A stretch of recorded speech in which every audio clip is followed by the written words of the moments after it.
Hey everyone, I'm Adam Haritan, and before we get into today's video, I just want to say thank you so much to everyone who has come to one of my events lately. So I've been leading several events over the past couple of months all over. In Wisconsin a couple times, I went to Michigan to do an all-day program for DeVries Nature Conservancy. I've been doing a lot of programming here in Pennsylvania, and if you came to one of my events and we connected, I just want to say thank you so much. I truly, truly appreciate it, and I really look forward to connecting with you again soon.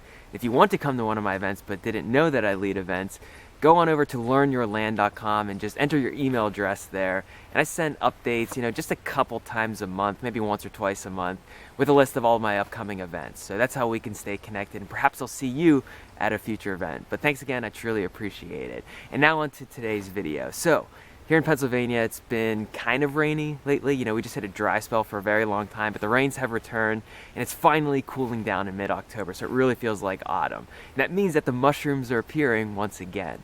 So this morning I went on a walk, and I found a couple species. I found 3 in particular that I want to share with you. Only one of them is edible, though, and the 2 others are not edible. So which one is edible and which ones are not edible? Well, stay tuned. We're going to find out. Here's a mushroom that's very overlooked by many mushroom hunters, including myself. Not a lot of people give this one enough credit. It's not really featured in any mushroom hunting videos that I know, so perhaps this is its first appearance. And at first glance, whenever you see this from far away, you might think you see some oyster mushrooms. But as you get closer and as you touch it, you realize actually these aren't oyster mushrooms at all. And whenever you look at it from the top, it kind of looks boring, but it's really interesting on the bottom side. And so this one is the gelatinous-pored POLYPORE, Gloeoporus DICHROUS. And gleos is Greek for sticky material, and porous is pore, because the underside has a sticky or gum-like pore surface. And DICHROUS is 2-colored. Because on the top, as I mentioned, it's whitish, almost like an oyster mushroom. It's pretty much pure white this time of year in the fall. But on the underside, it's orangish or brownish or even sometimes purplish. So it's multicolored, but it's DICHROUS because it's one color up here, then it's another color scheme on the bottom. And this one has another Latin name that was proposed a couple years ago, which I believe is Gelatiporia dicroa, but most people and most field guides are referring to this as Gloeoporus DICHROUS. So this is a polypore mushroom. It kind of resembles a jelly fungus, especially because of the underside, and it kind of resembles a crust fungus. Those things that look like paint smears on wood, because many times this fungus can appear what's known in mycological circles as resupinate, where you just see that pore surface spreading out, and then sometimes the fungus will muster enough courage to put out a little cap. But right here we're seeing it in all of its polypore glory, where it's sending out the cap in many different clusters. They're all kind of fused together, but the underside, you could definitely tell it's the Gloeoporus DICHROUS because of that orangish, brownish pore surface. Now here's what's really interesting about Gloeoporus DICHROUS, and you don't really see this with any other mushroom that I know of. This pore surface can kind of be separated, or the tube layer, I should say, could be separated from the rest of the mushroom. And it's not always that easy to do, especially if you don't have tweezers on you, and I forgot my tweezers at home. But I do have a knife. I'm going to try to pry apart a little bit of this pore surface and see if I can lift it up to some degree and show you what I mean. And the tube layer is only maybe 1 millimeter thick at most. Okay, so I got a little bit of it up. I don't know if I could show you here, but I'll show you a closer image with a photograph. So what you're looking at right now is that separated tube layer, and it separates really easily from the cap of the mushroom. And so, like I said, you don't really see that with many other mushrooms. Now, interestingly, this mushroom has limited medicinal research on it, but it does have some medicinal research on it. There's a study published showing that extracts known as caloporosides have minimal antimicrobial activity against bacteria and some fungal strains. And these compounds are known as caloporosides because this mushroom used to be placed in a genus known as Gloeoporus, but now it's Gloeoporus DICHROUS. And this is a white rot fungus, so it's breaking down the lignin and the cellulose and hemicellulose to a degree in this wood. Now, you want to know if this one's edible, right? Because 2 of the mushrooms that we're talking about are not edible and 1 is edible. So this is not an edible mushroom. Not to say that it's toxic or poisonous, but it's a polypore mushroom. It'd be very, very leathery. I don't think it would cook up very well. So this is not an edible mushroom. Gloeoporus DICHROUS, you wouldn't want to eat it. But it's a beautiful mushroom to observe, so I encourage you to get out there and look for this one. The mushroom that has 2 color schemes, the whitish surface on the top, and then this gelatinous sticky substance on the bottom that can be separated from the cap surface. So Gloeoporus DICHROUS, the gelatinous-pored polypore. So here's the second mushroom, and this is one that a lot of people confuse for the oyster mushroom, but it's not a true oyster mushroom. And if you look at it really closely, you'll see that it's kind of orangish, it's got these brown scales on top, and it's very tiny. Whenever you find true oyster mushrooms, they're typically whitish or grayish in appearance, and they're much, much larger. But a lot of people confuse this for oyster mushrooms, especially from a distance. And I'll tell you how to positively differentiate between the PYRIFORME genus, which is the oyster genus, and this one, which is the Crepidotus genus. We don't talk about Crepidotus a lot in these videos. This might be the first video where I introduce you to Crepidotus. And a lot of people in the mushroom community just shorten Crepidotus to CREP. And so if you find a Crepidotus, you just say, oh, it's a CREP mushroom. And this one specifically is Crepidotus CROCOPHYLLUS. Crepidotus CROCOPHYLLUS, and that species name means saffron-colored leaves, but in this case it would be saffron-colored gills. Because what's really beautiful about this mushroom is that when you look in the underside, you'll see that the gills are orangish or saffron colored. You don't really see that with other members of the Crepidotus genus, but this one has that. And as I mentioned before, if you look at the cap of it, this mushroom has brownish fibrils. So it's an orangish mushroom with these brownish fibrils on top, and then there's orangish gills on the bottom. Now, if you have KOH with you, you can put a drop of it on these gills, and you'll see that over time, it'll take a couple seconds, but these gills will turn reddish.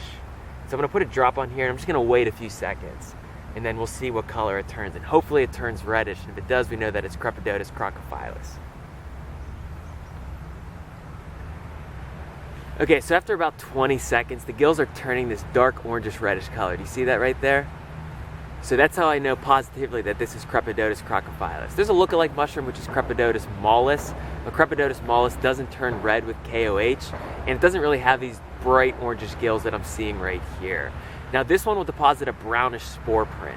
So oyster mushrooms will not deposit brown spore prints. They typically deposit a whitish or pale lilac spore print. So that's how you can positively differentiate between the Crepidotus genus and the PYRIFORME genus. Just take a spore print.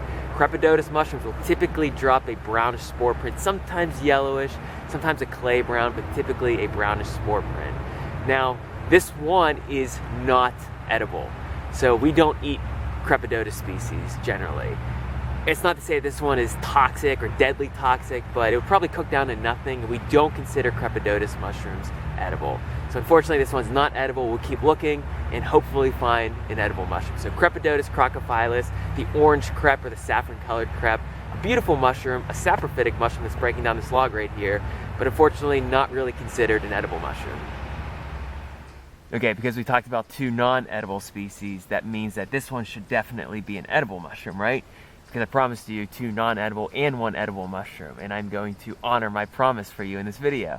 And so this mushroom is definitely an edible mushroom. This is one that maybe you're familiar with. If you're not familiar with it, this is definitely a good one for beginning mushroom hunters because it's very easy to identify, very easy to find.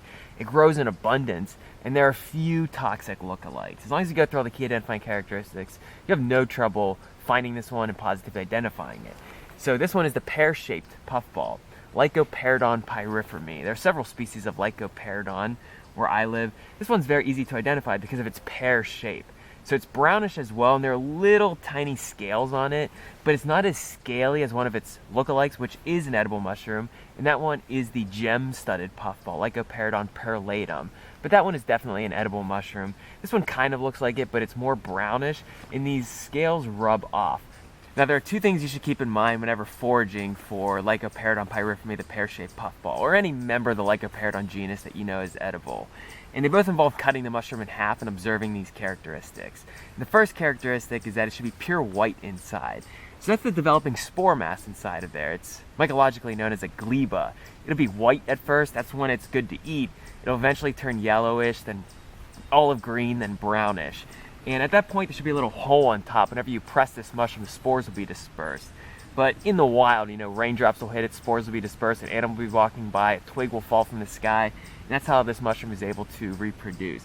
But at that point, if you're pressing this and spores are shooting out, it's definitely too old to eat. You just want to make sure that it's white inside. If it's blackish, it could be a toxic lookalike, which is the poison pigskin puffball. So blackish, you don't want to eat it. But if it's whitish inside and all those other characteristics align, it's probably the pear-shaped puffball. The second characteristic, whenever you cut it in half, it should not have a developing mushroom in there. And that sounds kind of weird. Like, why would there be a developing mushroom in here? Well, if it's an Amanita button stage mushroom, then you will see the developing Amanita mushroom inside of there. Many Amanita mushrooms that develop like that could be potentially deadly toxic. So you don't want to make that mistake. But because it's growing on wood in this dense cluster, I have a feeling this is not an Amanita mushroom, but I'm going to prove it to you by cutting this in half and seeing if those two characteristics align. It's white inside, definitely not black. Could be yellowish, olive green if it's older, but definitely no mushroom growing in here. So what do you know? It's not an Amanita mushroom, thank God. Won't be eating an Amanita for dinner. It's pure white inside. So this is definitely a good stage to harvest this mushroom right here. So this is the pear-shaped puffball, LYCOPERDON pyriforme, one of the easiest mushrooms to positively identify. It's very tasty in my opinion as well. It's kind of like a marshmallow texture, but you just want to make sure you cook it before you do eat it. And with every little specimen that you harvest, right before you do cook it, just cut each one in half. There's really no reason not to. It'll cook much better if you do cut it in half. Don't just throw them whole in the pan because you want to make sure it's pure white inside. You want to make sure there's no developing mushrooms. So LYCOPERDON pyriforme, again, the pear-shaped puffball. It's an edible mushroom, remember that. The first two we talked about, not edible. This one is the edible mushroom. Okay, so there we have it. We talked about 3 mushrooms today. We talked about Gloeoporus DICHROUS, the gelatinous-pored polypore. We talked about the orange CREP mushroom, which is Crepidotus CROCOPHYLLUS. And then we talked about LYCOPERDON pyriforme, the pear-shaped puffball. The first 2 mushrooms, not edible, not entirely toxic or poisonous, just not edible. But the last one, the pear-shaped puffball, that is the edible mushroom. And if you live in an area where that mushroom grows and you're looking this time of year in the autumn, I'll bet you have a good chance of finding that one.